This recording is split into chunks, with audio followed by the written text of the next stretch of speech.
Hi, this is Pastor Harry Edenhofer, and I want to thank you for joining me today.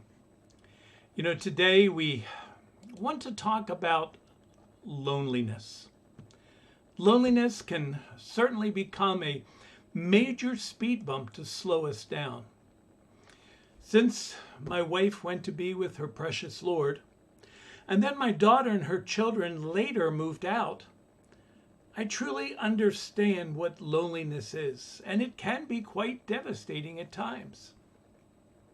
I came across an article entitled 7 Ways to Stay Encouraged When Life is Lonely, written by Cindy McMenamin. She's a national speaker, Bible teacher, and award-winning writer. And today I would like to share with you some of the thoughts that she shared in that article. I found them to be quite encouraging, and I hope that you will also. Cindy begins with this thought: life can definitely be lonely.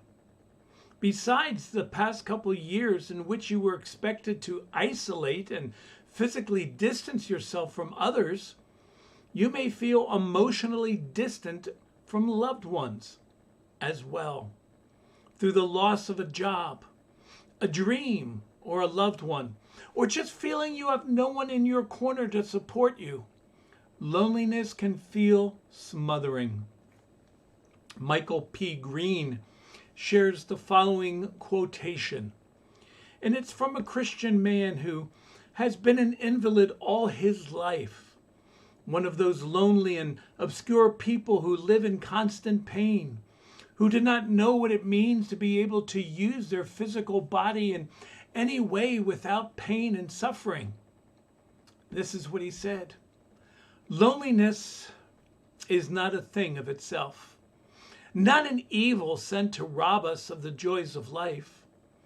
Loneliness, loss, pain, sorrow, these are disciplines, God's gifts to drive us to his very heart, to increase our capacity for him, to sharpen our sensitivities and understanding, to temper our spiritual lives so that we may become channels of his mercy to others and so bear fruit for his kingdom. But these disciplines must be seized upon and not used, not thwarted. They must not be seen as excuses for living in the shadow of half-lives, but as messengers, however painful, to bring our souls into vital contact with the living God, that our lives may be filled to overflowing with himself in ways that may perhaps be impossible to those who know less of life's darkness. Well, Cindy also shares that loneliness can affect us at any point in our lives, whether we're single or married. You may be successful and even well known and still feel lonely. Any one of us can be in a room filled with people and still feel very alone. So from both these individuals, we see that loneliness is a feeling that all of us will probably experience at one time or another. But here's the key: it does not have to have control over us. So the question, I guess, arises: how can we have victory from loneliness? Well, number one, we can look to our Christian brothers and sisters. Hebrews chapter 10, verses 24 through 25 exhorts us, let us consider how to stimulate one another to love and good deeds, not forsaking our own assembling together as the habit of some, but encouraging one another. You know, the church, the family of God, is here to be an encouragement to us. Some will say, well, I can worship from the forest or at home watching a TV pastor. And that is true. But in both situations, you're missing out on something invaluable, and that is fellowship, comfort, and encouragement. These are not things that you can get when you are alone. These are only things that you can get when you are with others. That face-to-face contact just can't be overestimated. One thing I find so special is the love of a church family. What a blessing to have people checking in on me to see how I'm doing and to share with me that they're praying for me. I am so blessed as we gather together for fellowships outside of church services. Those extra gatherings sure help to fill the void in my heart. You know, a certain parishioner who had previously been attending services regularly suddenly stopped coming to church. After some weeks, the minister decided to visit the absent member. It was a chilly evening, and the minister found the man at home alone, sitting before a blazing fire. Guessing the reason for his pastor's visit, the man welcomed him and led him to a big chair by the fireplace and waited while the minister made himself comfortable and said nothing. In grave silence, he contemplated the play of the flames around the burning log.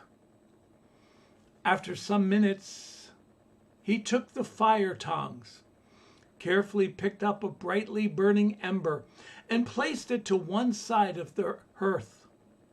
Then he sat back in his chair, still, silent. The host watched all this in quiet fascination. As the lone ember's flame diminished, there was a momentary glow, but then its fire was no more, and it was cold and dead. Not a word had been spoken since the initial greetings, but as the minister rose to leave, the host said, "Thank you so much for your visit, and especially for your fiery sermon. I shall be at church next Sunday." You know, Brett Blair said it's an important lesson. Faith is maintained in fellowship. Apart from the fire, the ember cools and dies. So does faith. Apart from the fellowship which nurtures and sustains it. You know, over the centuries, from the very day of Jesus' resurrection until now, the Christian faith has been kept alive in association, person with person, people together. Historically, it has been in community that the word has been preserved. And still today, it is in community that our faith is maintained. Well, another great way to deal with loneliness is to look for ways to serve others. You know, so many times we become focused on our own needs. We're hounded by the thoughts that, well, no one calls anymore. Where are all my friends? Why hasn't anyone checked in on me? Well, you know, when we focus on the needs of others, ours seem to fall into the background. In today's world, sometimes it seems hard to find someone who can help us in our time of need. It's like the person who dialed 911 and then got the following message: "Thank you for calling 911. In order to serve you better, your call is being routed to the police department, fire department, hospital, or mortuary best able to help you. If your home is being broken into, press 1. If the intruder is armed, press 2. If the intruder is in the room from which you are making this call, press 4.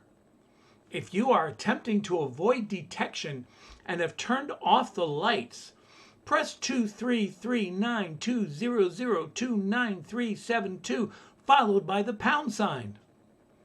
To repeat this message, press 5. If you are still bleeding, press down hard on the wound.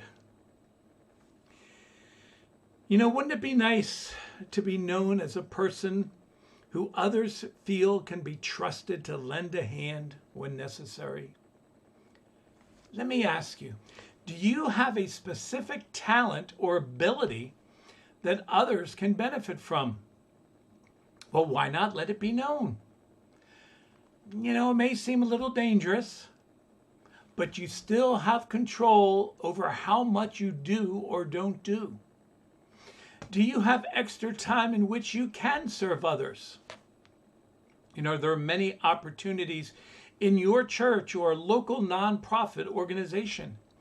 Maybe you may even be able to begin some type of ministry within your church. Wow, wouldn't that be exciting? Sometimes opportunities may afford themselves in the most unexpected circumstances. Pastor James Hewitt shares this story about a flight that he was on. He says a flight from Denver to Wichita was boarding. On an ambulance litter, an attendant carried a 225-pound man as the last traveler to board. As he cradled him into a seat in front of us, it was evident that he was totally paralyzed from his shoulders down.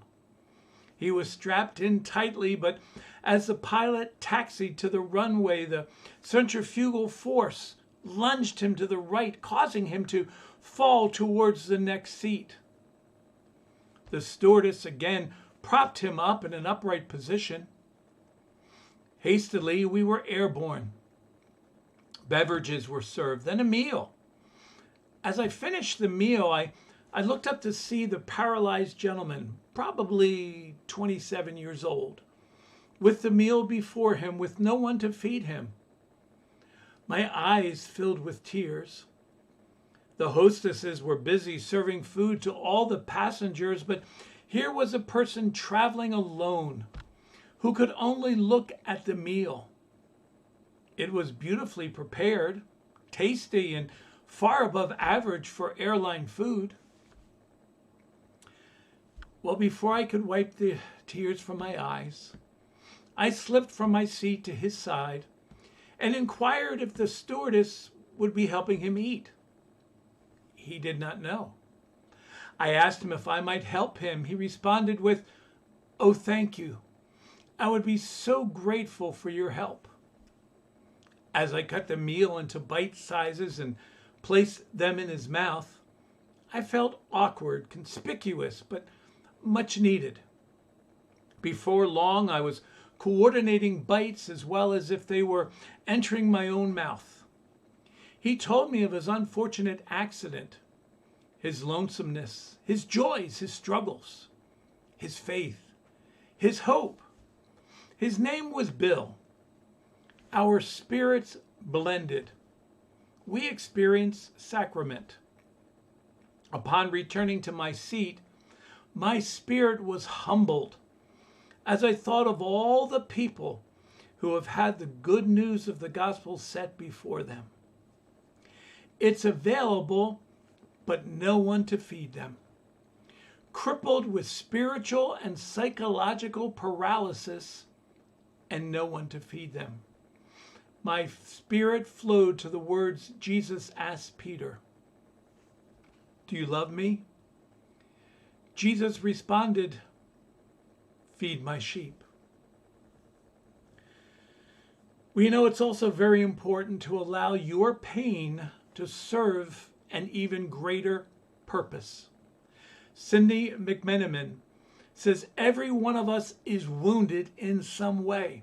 It's inevitable on this earth. And every one of us feels lonely at times. Become a blessing to someone else by taking one of the reasons for your loneliness and turning it into a ministry for others.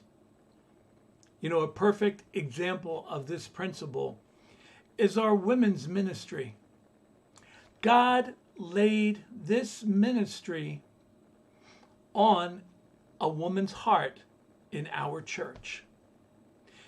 You see, here was an area of her life that she had been dealing with, the loss of her husband. And now she was going to use that hurt as a ministry to help so many others who are going through the same pain.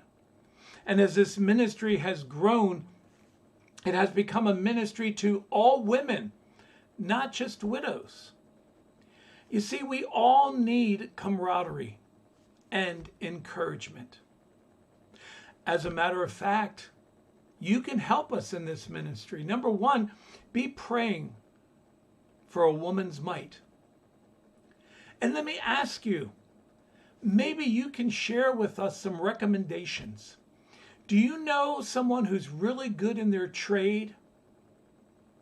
Maybe car repair, plumbing, handiwork? Let us know, because we would like to assemble a resource list to be able to give to these women when they join this group as a ministry to reach out and to help them in their time of need. You know, what a joy and privilege it is to share God's love and comfort with others. 2 Corinthians chapter 1, verse 4 tells us that God comforts us all in all our affliction, so that we may be able to comfort those who are in any affliction with the comfort with which we ourselves are comforted by God. Did you see that? No one better understands the pain that a person is dealing with than the one who has experienced that same pain. God can use that pain to help prepare us to be able to minister to others in ways that others are not able to. And one last thought that I would like to encourage you to try, and that is to start a grateful journal.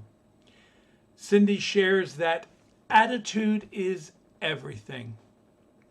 If you wake up in the morning grateful to be alive, grateful for what you do have, rather than looking at what you don't, it will completely change your day and your perspective, and may even help you become a person who draws others towards you because of your grateful, optimistic spirit. 1 Thessalonians chapter 5, verse 18 says, "Give thanks in all circumstances." Wait, give thanks in all circumstances, even the difficult ones? How can we do that? Faith and trust in an almighty God and loving Heavenly Father, of course, is the key. But might I suggest that you keep a gratitude journal. Each day as you spend time with God, be sure to write down the many ways that He has blessed you and how He has answered your prayers. And you know, we've talked about this before, but it's so important to remember that God does not always answer our prayers in the manner that we desire, but He does know what is best. And so as we go through those times, especially when it just doesn't seem like maybe God is moving, we can look back and reflect upon the many blessings, the many answers to prayer that we have experienced in the past.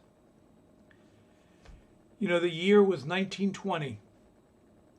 The scene was the examining board of selecting missionaries. Standing before the board was a young man named Oswald Smith. Well, one dream dominated his heart. He wanted to be a missionary. Over and over again, he prayed, "Lord, I want to go as a missionary for you. Open a door of service for me." Now, at last, his prayer would be answered. When the examination was over, the board turned to Oswald Smith and they turned him down. He did not meet their qualifications. He failed the test. Oswald Smith had set his direction, but now life gave him a detour. What would he do? As Oswald Smith prayed, God planted another idea in his heart. If he could not go as a missionary, he would build a church which could send out missionaries. And that is what he did. Oswald Smith pastored the People's Church in Toronto, Canada, which sent out more missionaries than any other church at that time. Oswald Smith brought God into the situation, and God transformed his detour into a main thoroughfare of service. You know, I even had the opportunity to minister at the People's Church in Toronto with a musical ministry that I toured with for a year, 1 year during their Living Christmas Tree celebration. And it was such a blessing to see how God had blessed that ministry. How encouraging it is to be able to look back at the faithfulness, the wisdom and power of our precious Lord. So as we prepare to close, let me encourage you. If you are struggling with loneliness, remember these points. Number one, look at our Christian brothers and sisters for fellowship and support. Secondly, look for ways to serve others. Focusing on their needs, the needs of others, helps us to put our needs behind us. Thirdly, allow your pain to serve an even greater purpose. Become a blessing to someone else by taking one of the reasons for your loneliness and turning it into a ministry to others. And fourthly, start a gratitude journal. It is a great way to receive encouragement as we reflect back on God's love and faithfulness. Again, I want to thank you for spending this time with me, and if I can be of any help, don't hesitate to reach out. Lord bless.